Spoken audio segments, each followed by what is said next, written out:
23 people have become the first in Britain to be made to pay for illegally putting music on the internet. The 17 men and 6 women have had to pay thousands of pounds each. The music industry says this is just the start of a wider campaign. Rory, Cellan-Jones reports.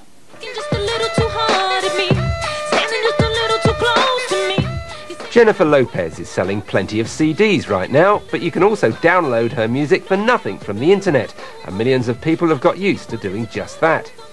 Now, the music industry is hitting back. 23 people identified as big users of sites where you can share music have agreed to pay as much as £4,500 in compensation. Among them, 5 parents who paid up to avoid a court case against their children. They've looked at the evidence that's been presented to them, and they've been quite shocked to discover that their children have been illegally uploading music to the internet, and have seen that the case is so strong that they've decided to settle without going to court. I think the alternative would have been to send your children to court, and most parents obviously don't want that to happen. The music industry seems determined to make people pay for what it regards as piracy. The 23 people who've agreed to pay compensation haven't been named, but they're from right across the UK. Their professions range from a student to a company director to a local councillor. They're aged from 22 to 58.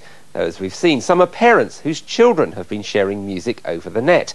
One user was storing 9,000 songs on a computer. Since the launch of legal services like Apple's iTunes, you can now pay to download music from the net. So the industry says there's no excuse for piracy. But not everyone's convinced that the threat of a lawsuit will work.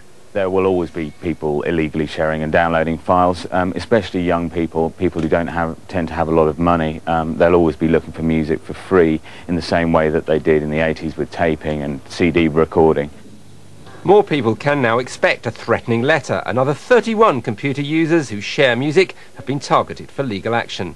Rory, Cellan-Jones, BBC News.